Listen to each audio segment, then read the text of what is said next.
제188편 무덤에 있던 시간.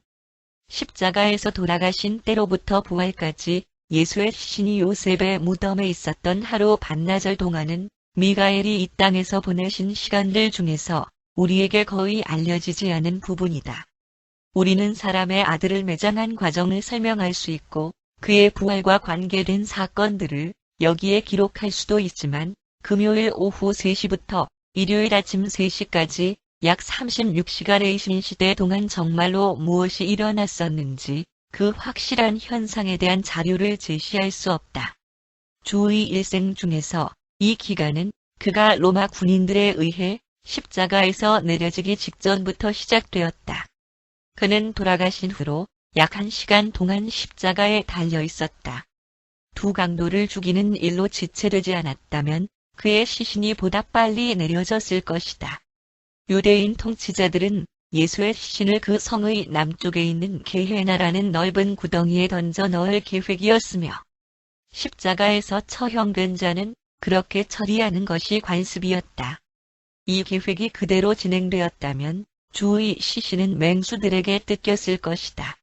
한편 아리마대 요셉은 니고데모와 함께 빌라도에게 가서 예수의 시신을 자기들이 적절하게 장사 지낼 수 있도록 허락해달라고 요청하였다. 십자가에 처형된 사람의 친구들이 그 시체의 소유권에 대한 권리를 로마 당국자들에게 요청하는 것은 흔히 있는 일이었다. 요셉은 많은 돈을 지참하고 빌라도에게 갔으며 예수의 시신을 사유 매장지로 옮길 수 있는 허락을 얻기 위하여 필요한 경우에는 그 대가로 돈을 지불하려고 하였다. 그러나 빌라도는 돈을 요구하지 않았다. 그가 그 요청을 들었을 때 그는 요셉으로 하여금 골고다에 가서 주의 시신을 즉시 그에게 소유하도록 한다는 명령서에 바로 서명을 하였다. 그동안 모래 폭풍이 현저히 감소되었고 강도들의 시체와 함께 예수의 시신을 넓은 공공 매장지 구덩이에 던져 넣기 위하여 산헤드린에서 보낸 여러 명의 유대인들이 골고다로 출발하였다. 1. 예수의 매장. 요셉과 니고데모가 골고다에 도착하였을 때 군인들이 예수를 십자가에서 끌어내리고 있고 죄수를 매장하는 구덩이로 그의 시신을 옮겨가는 일을 예수의 추종자들이 방해하지 못하도록 산헤드린에서 보낸 사람들이 옆에 서서 감시하고 있는 것을 그들은 발견하였다. 요셉이 주의 시신에 대한 빌라도의 명령서를 백부장에게 제시하자 유대인들은 자기들에게 소유권이 있다고 소란을 피우며 시끄럽게 떠들었다. 그들이 광란에 가까울 정도로 맹렬하게 그 시신을 가져가려고 하면서 행동에 옮기려고 하자 백부장은 4명의 군인에게 옆에 서도록 명령하였으며 그들은 칼을 빼들고 땅에 눕혀져 있는 주의 몸 좌우에 버티고 섰다. 백부장은 다른 군인들에게 명령하여 그들이 화난 유대인들을 뒤로 물리치는 동안 강도들의 시체를 치우도록 하였다. 질서가 회복된 후에 백부장은 빌라도가 보낸 명령서를 유대인들에게 읽어주고 옆으로 가서 요셉에게 이렇게 말하였다. 이 시신은 당신의 소유이니 소견대로 하시오. 아무도 방해하지 못하도록 내가 군인들과 함께 지켜주겠소. 십자가형에 처해진 사람은 유대인의 무덤에 묻힐 수 없었으며 그러한 절차를 금지하는 엄격한 법이 있었다. 요셉과 니고데모는 이 법을 알고 있었으며 골고다로 가는 길에서 그들은 요셉이 새로 만든 가족묘에 예수를 묻기로 결정했었으며 그 묘는 사마리아로 가는 길 건너편 골고다에서 북쪽으로 조금 떨어진 곳에 있었고 단단한 바위를 파내서 만든 것이었다. 이 무덤에는 아무도 묻힌 적이 없었으며 그들은 줄을 그곳에 눕히는 것이 적당하겠다고 생각하였다. 요셉은 예수가 죽음에서 일어나실 것을 정말로 믿었지만 니고데모는 거의 믿지 않았다. 전에 산헤드린 회원이었던 이 사람들은 그들이 그 공회를 그만두기 전에도 산헤드린 회원 동료들 중에는 오래전부터 그들을 의심하는 사람들이 있었으나 예수에 대한 자기들의 신앙을 어느 정도 비밀리에 지키고 있었다. 이날 이후로 그들은 온 예루살렘에서 예수를 가장 과감하게 전하는 제자들이 되었다. 4시 30분경에 나사렛 예수의 장례 행렬이 길 건너편에 있는 요셉의 무덤을 향하여 골고다를 출발하였다. 그 시신은 네 사람이 운반할 수 있도록 세마포로 쌌으며 갈릴리에서 온 신실한 여인 감시자들이 뒤를 따라갔다. 예수의 시신을 운반한 사람들은 요셉, 니고데모, 요한, 그리고 로마 백부장이었다. 그들은 시신을 무덤 안으로 운반하였으며 사방 10피트 정도 되는 묘실 안에서 급히 장사 지낼 준비를 하였다. 유대인들은 실제로 시신을 땅에 묻지 않았으며 그들은 실제 향유로 방부 처리하였다. 요셉과 니고데모는 많은 양의 물약과 향유를 가져왔으며 이 액체들을 적신 헝겊으로 시신을 쌌다. 향유로 방부 처리하는 일이 끝나자 그들은 얼굴을 수건으로 동이고 몸을 세마포로 감았으며 무덤 안에 있는 선반 위에 경건하게 눕혀놓았다. 시신을 무덤에 안치시킨 후에 백부장은 군인들에게 신호를 보내어 무덤 입구에 돌로 된 문을 굴리는 일을 돕게 하였다. 그러고 나서 군인들은 강도들의 시체를 게헤나로 옮기기 위하여 출발하였으며 다른 사람들은 모세의 율법에 따라서 유월절 축제를 지키기 위해 슬퍼하며 예루살렘으로 돌아갔다. 이날은 준비일이었고 안식일이 곧 시작되기 때문에 예수의 장사는 매우 급하게 서둘러 치러졌다. 남자들은 서둘러 도시로 돌아갔지만 여인들은 아주 캄캄할 때까지도 무덤 곁에 있었다. 이 일들이 진행되고 있는 동안 여인들은 모든 것을 지켜볼 수 있도록 그리고 주가 어디에 안치되는지를 보기 위하여 아주 가까운 곳에 숨어 있었다. 그들이 이렇게 숨어 있었던 것은 그러한 시간에 여인들이 남자와 함께 있는 것이 금지되었기 때문이었다. 이 여인들은 예수를 장사 지낼 준비가 제대로 갖추어지지 않았을 것이라고 생각하였으며 자기들이 요셉의 집에 돌아가서 안식일을 지내고 향료와 기름을 준비하여 그리고 죽음의 휴식을 위하여 예수의 시신을 준비하도록 일요일 아침에 정확히 돌아오도록 그들끼리 의견을 모았다. 그렇게 하면서 금요일 저녁에 무덤에 머물러 있었던 여인들은 막달라, 마리아, 클레오파스의 아내 마리아, 예수의 다른 이모 마르다, 예수의 이모 마르다, 그리고 세포리의 레베카였다. 예수의 제자들 중에서 다윗 세베대와 아리마대 요셉을 제외하고는 셋째 날에 무덤에서 살아나실 것을 정말로 믿거나 이해한 사람은 거의 없었다. 2. 무덤을 지킴. 세 번째 날에 무덤에서 일어나리라는 그의 약속에 대하여 예수를 따르는 사람들은 무관심하였더라도 그의 적들은 그렇지 않았을 것이다. 사제들과 바리새인들 그리고 사두개인들은 그가 죽음에서 일어날 것이라고 말하였다는 보고를 받았던 것을 생각해내었다. 그 금요일 밤 유월절 만찬이 끝나고 자정 무렵이 되어서 유대인 지도자들이 가야바의 집에 모였으며 그곳에서 그들은 세 번째 날에 죽음에서 일어날 것이라는 주의 단언에 대한 그들의 우려를 의논하였다. 이 회의는 사내들인 회원들로 구성된 위원회가 예수의 친구들이 간섭하지 못하도록 그의 무덤 앞에 로마 경비병을 세워달라는 사내들인의 공식 요청을 가지고 다음 날 아침 일찍 빌라도에게 가기로 약속함으로써 끝이 났다.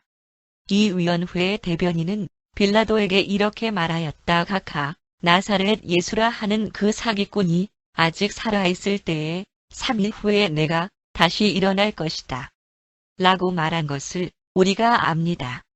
그러므로 우리는 적어도 그 세 번째 날이 지날 때까지 그의 추종자들이 접근하지 못하도록 무덤을 단단히 지키라는 명령을 하달해 주실 것을 요청하기 위해서 왔습니다.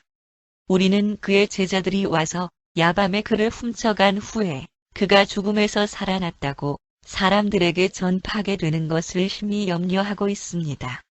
만일 이렇게 되도록 내버려두는 오류를 범한다면 그것은 그를 살려둔 것보다도 훨씬 심각한 사태를 일으킬 것입니다. 사내들인 회원들의 이러한 요청을 들은 빌라도는 이렇게 말하였다. 10명의 군인들을 경비원으로 내어주겠다. 너희들이 가서 무덤을 지켜라. 그들은 성전으로 돌아가서 안식일 아침인데도 불구하고 자기들의 경비병을 10명 더 보강하여 10명의 유대인 경비병들과 10명의 로마 군인들과 함께 요셉의 무덤으로 행진하였으며 무덤 앞을 지키게 하였다. 이 사람들은 다른 돌을 굴려다가 무덤 앞을 막았고 그들의 허락 없이는 접근을 못하도록 돌 주위에 빌라도의 이름으로 봉인하였다. 그리고 이 20명의 남자들은 부활이 이루어질 때까지 계속 지켰으며 유대인들이 그들에게 음식과 음료를 가져다 주었다. 3. 안식일을 지키는 동안 안식일 기간 동안 제자들과 사도들은 여전히 숨어 있었으며 온 예루살렘 사람들은 예수가 십자가에서 돌아가신 사건에 대해 이야기하였다. 이때 예루살렘에는 거의 150만 명의 유대인들이 있었으며 로마 제국의 각 지방과 메소포타미아 지방에서 몰려왔다. 이날은 유월절 주간이 시작되는 때였으며 모든 순례자들은 예수의 부활 소식을 듣고 고향에 전하기 위하여 성에 남아있으려고 하였다.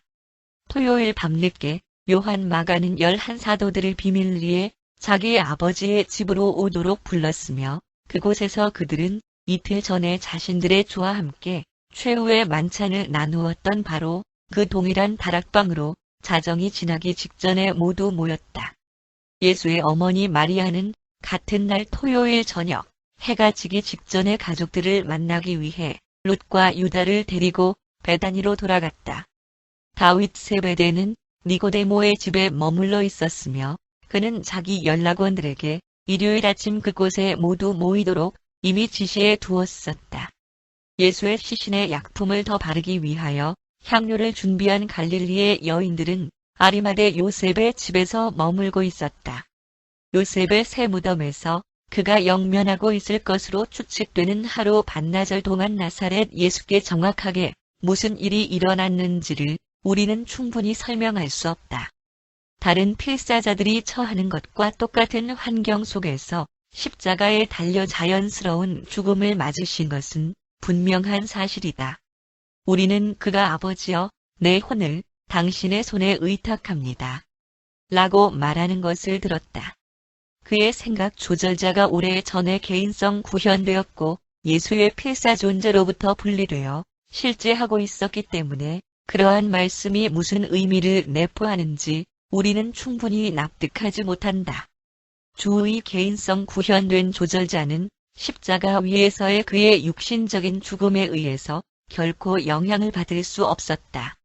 예수가 잠시 동안 아버지의 손에 의탁한 것은 인간 체험의 기록을 멘션 세계로 옮겨지도록 대비하기 위하여 인간 마음을 영화시켰던 조절자의 초기 활동에 대한 상대 역할의 영이었던 것이 분명하다. 예수의 체험 속에도 구체들에서 신앙이 자라가는 필사자들의 영적 본성이나 혼과 비슷한 어떤 영적 실체가 있었던 것이 분명하다. 그러나 이것은 다만 우리의 견해일 뿐이다. 예수가 아버지께 무엇을 위탁하였는지 우리는 정말로 모른다.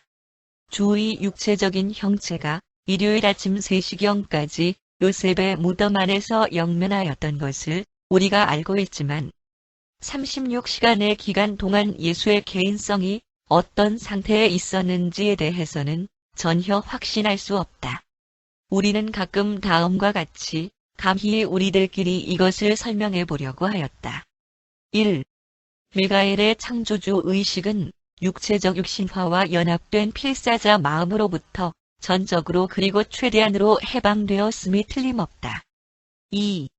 우리가 아는 예수의 전 생각 조절자는 이 기간 동안에도 이 땅에 존재하고 있었으며 연합된 하늘 무리들을 직접 지휘하고 있었다. 3.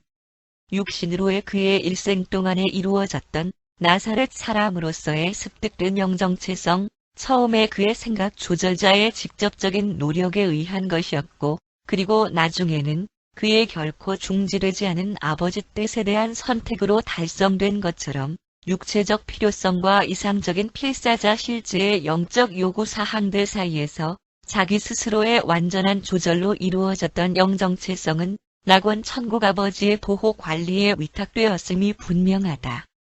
이 영실체가 부활한 개인성의 일부분으로 돌아왔는지 아닌지 우리는 알지 못하지만 우리는 돌아왔다고 믿는다. 그러나 우주에는 예수의 혼 정체성이 외부 공간에 있는 미조직 영역들에 아직 창조되지 않은 우주들과 관련하여 그들의 밝혀지지 않은 운명 속에 있는 네바돈 최종의 무리단의 지휘를 위하여 나중에 배정되도록 지금 아버지의 품 안에서 쉬고 있다고 여기는 존재들이 있다. 4. 우리는 예수의 인간 혹은 필사자 의식이 이 36시간 동안 잠들어 있었다고 생각한다. 우리는 인간 예수가 이 기간 동안 우주에 일어난 일을 아무것도 모른다는 사실을 믿을 만한 이유를 갖고 있다. 필사자 의식에 그 어떤 시간의 흐름도 없었다. 생명의 부활은 죽음의 잠을 자는 동시에 즉시 뒤따랐다. 이상이 예수가 무덤에 계시는 동안의 지위에 관하여 우리가 기록할 수 있는 전부이다. 우리가 암시적으로 언급할 수 있는 관련 사실들이 많이 있지만 그것을 해석할 만한 충분한 자격이 우리에게는 거의 없다. 사타냐에 있는 첫 맨션 세계 부활시대 거대한 뜰 안에서 미가엘 기념관이라고 알려진 장엄한 물질적 모론시아적 구조물을 발견할 수 있는데 지금은 가브리엘이 인봉해 놓았다. 이 기념관은 미가엘이 이 세상을 떠나신 직후에 만들어졌으며 그곳에는 이렇게 새겨져 있다. 유란시아에서 나사렛 예수의 필사자 과정을 기념하여. 그곳에는 이 기간 동안 구원자별의 최고의회가 가브리엘의 주재 아래 유란시아에서 100여 회에 달하는 집행회의를 열었음을 보여주는 기록들이 있다. 또한 그곳에는 유버사의 옛적으로 늘 계신 이가 이 기간 동안 네바돈의 우주 상태에 관하여 미가엘과 교통을 나눈 사실을 보여주는 기록들도 있다. 주의 시신이 무덤 속에 누워있는 동안 구원자별에 있는 임마누엘과 미가엘 사이에 적어도 한 번 이상 메시지가 교환되었다는 것을 우리는 알고 있다. 예수의 시신이 무덤에서 쉬고 있는 동안 예루살렘에 있는 행성 영주들의 체계협의회에서 칼리가스티아의 자리에 어떤 개인성이 앉아 있었다는 것을 믿을 만한 확실한 이유가 있다. 에덴시아의 기록들에 의하면 놀라시아 댁의 별자리 아버지가 유란시아에 있었으며 무덤에 있던 이 기간 동안 미가엘로부터 지시를 받았음을 알 수 있다. 그리고 분명한 육체적 죽음의 시간 동안 예수의 개인성의 모든 것이 잠들어 무의식이 아니었다는 것을 시사하는 많은 다른 증거들이 있다. 4.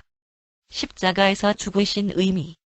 비록 예수가 십자가 위에서 이 죽음을 죽으신 것은 필사 사람의 인종적인 죄를 속죄하기 위한 것도 아니고 그렇지 않으면 화를 내시고 용서하지 않으시는 하느님에게 다가가는 일종의 효력적인 접근을 제공하기 위한 것도 아니다.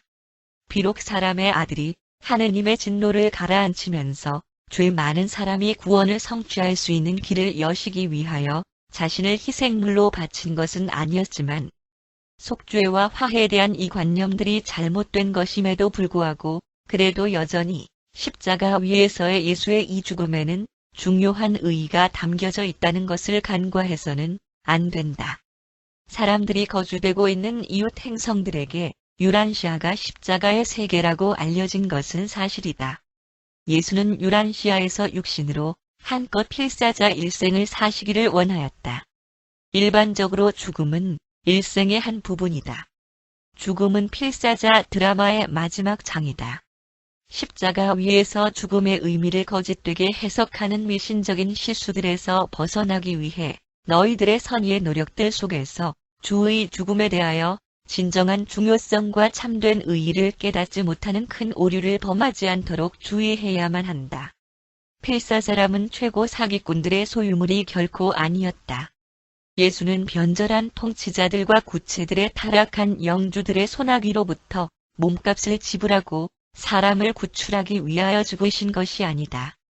하늘에 계신 아버지는 조상들의 악행으로 인하여 필사자 혼을 파멸시킬 만큼 우둔한 불공정성을 마음에 품으신 적이 결코 없으시다. 뿐만 아니라 인류가 하느님께 갚아야 될 빚을 지불하기 위한 노력의 일환으로 하나의 희생물로서 죽으신 것도 아니었다. 예수가 이 땅에 사셨던 이전에는 너희들이 아마도 그러한 하느님을 믿었어도 정당화되었을 것이나 그러나 이제 주가 너희 동료 필사자들 속에서 사시고 죽으신 이후에는 그렇지 않다. 모세는 창조주 하느님의 위엄과 공의를 가르쳤지만 예수는 하늘에 계신 아버지의 사랑과 자비를 묘사하였다. 동물적 본성, 악을 행하려는 경향. 은 유전적인 것이겠지만 죄는 부모로부터 자녀에게 유전되는 것이 아니다. 죄는 의식적인 행동이며 의지를 가진 창조체 개별 존재가 아버지의 뜻과 아들들의 법에 대항하여 반역을 도모하는 것이다. 예수는 전체 우주를 위하여 사셨고 돌아가셨으며 오직 이 세상 하나에 있는 인류를 위하여 그렇게 한 것이 아니었다.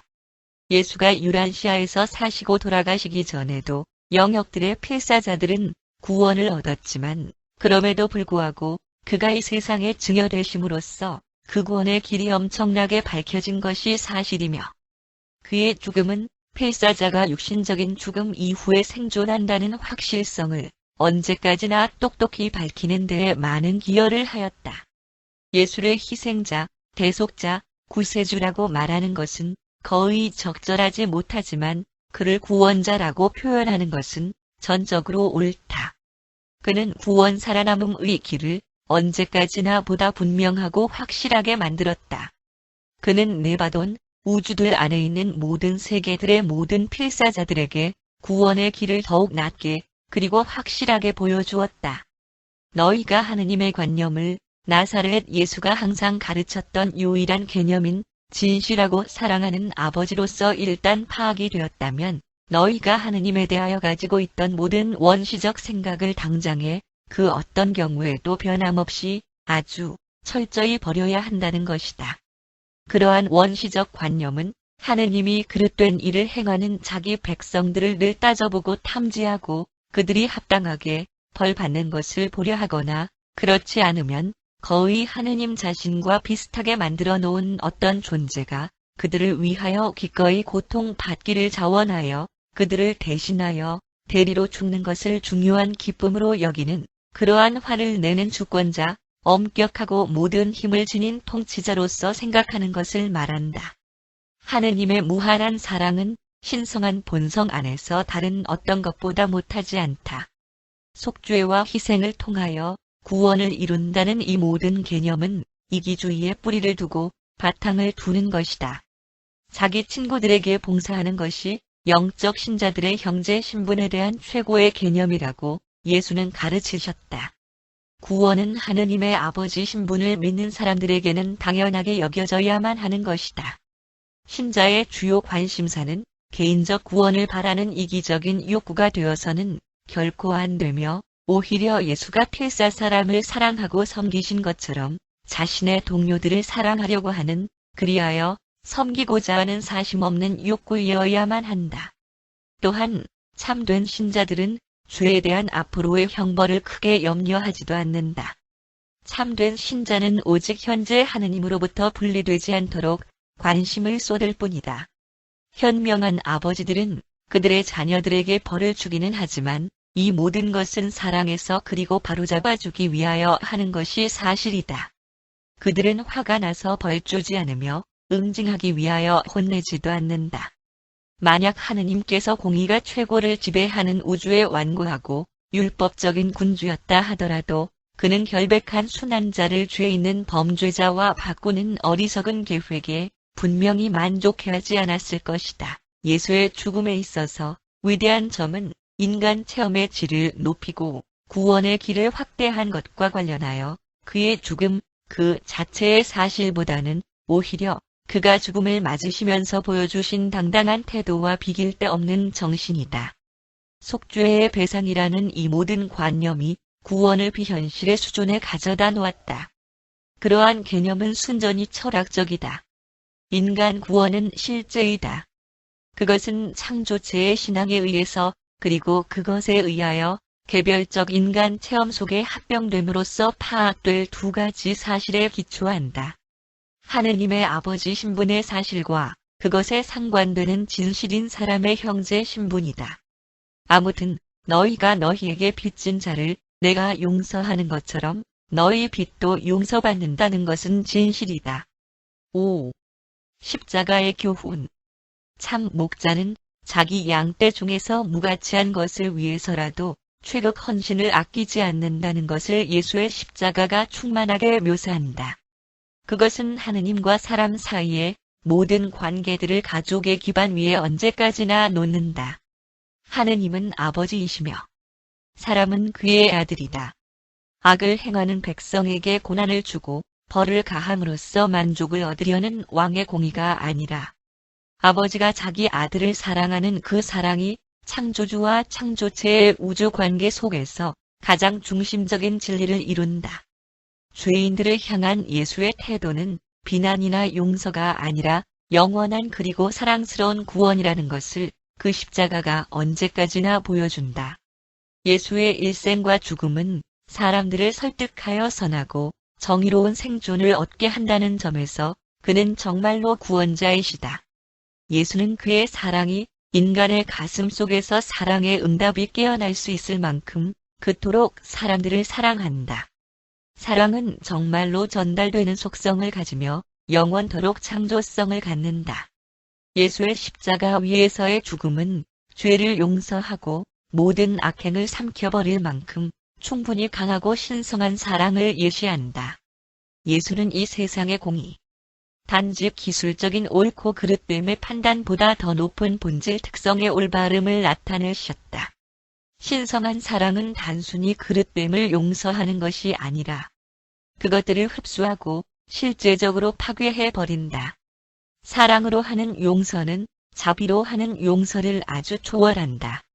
자비는 악행의 죄를 한쪽으로 돌려놓는다. 그러나 사랑은 죄와 그로부터 나오는 모든 연약함을 언제까지나 파괴한다. 예수는 새로운 삶의 방법을 유란시아에 전하였다. 그는 악에게 대항하지 말고 악을 효과적으로 파괴할 수 있는 선을 그를 통하여 발견하라고 우리에게 가르치셨다. 예수의 관용은 그저 용서하는 것이 아니다. 그것은 비난으로부터의 구원이다.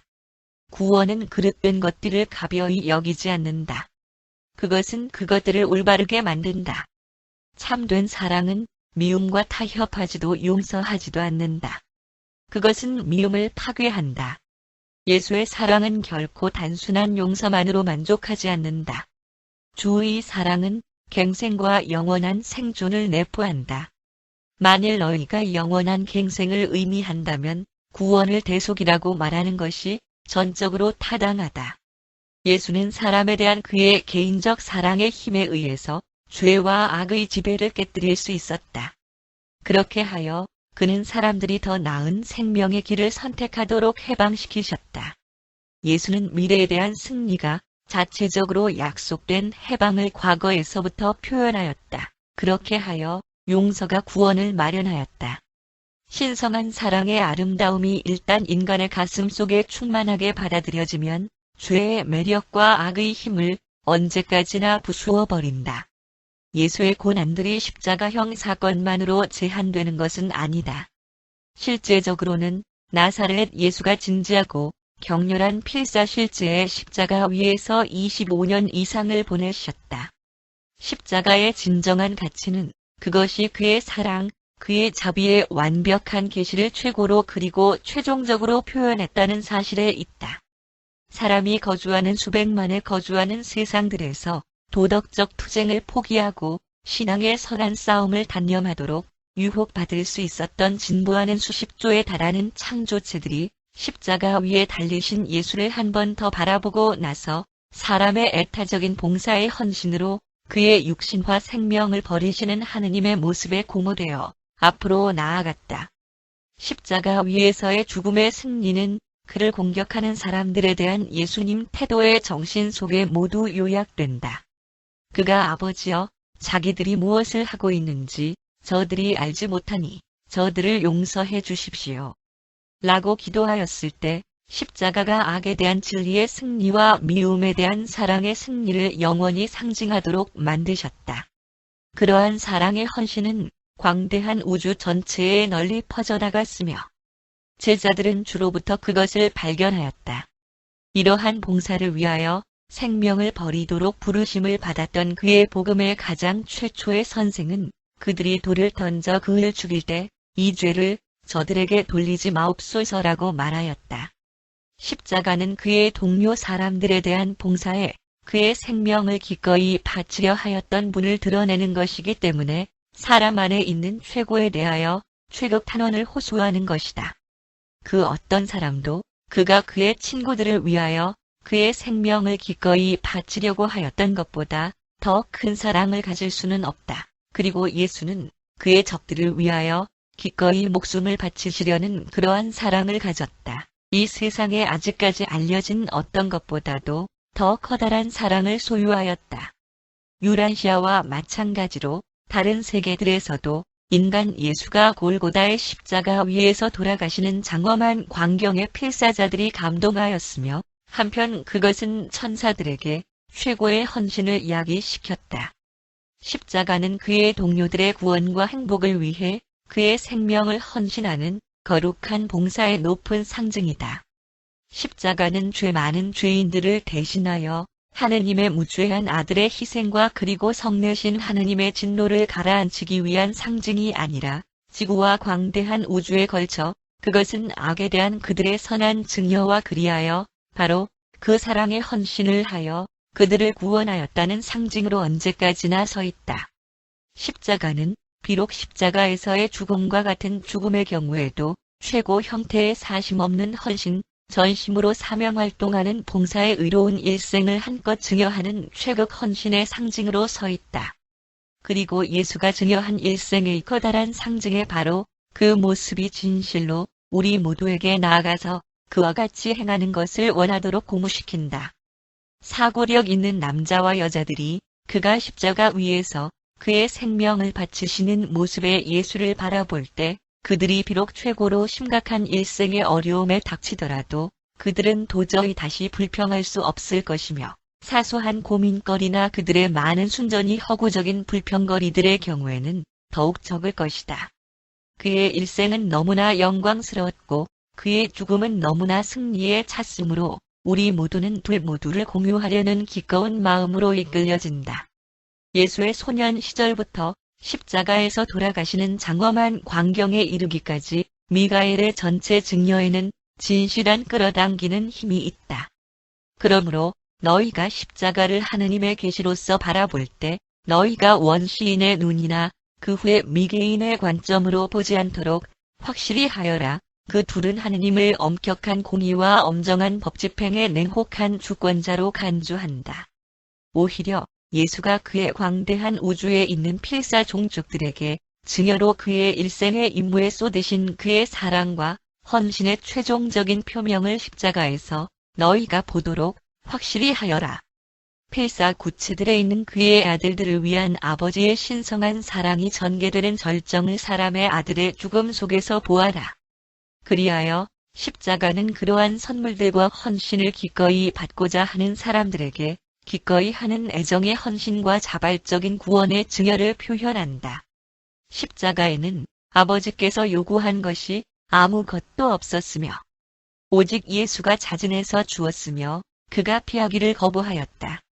만일 사람이 달리 예수를 깊이 깨달을 수도 없고 그리고 땅에서의 그의 증여의 의미를 납득할 수도 없어도 그는 적어도 그의 필사자 고통에서의 동료 관계는 이해할 수 있을 것이다. 그 어떤 사람도 결코 자신의 현세적 고통의 본성이나 정도를 창조자가 알지 못한다고 걱정할 수는 없을 것이다. 우리는 십자가 위에서의 죽음이 하느님에 대한 사람의 화해를 이루려는 것이 아니었던 것을 안다. 그러나 그것은 아버지의 영원한 사랑과 그의 아들의 끝남이 없는 자비에 대한 사람의 시련을 자극하고 이 우주의 진리들을 전체 우주에 널리 알리기 위하였다는 것을 안다.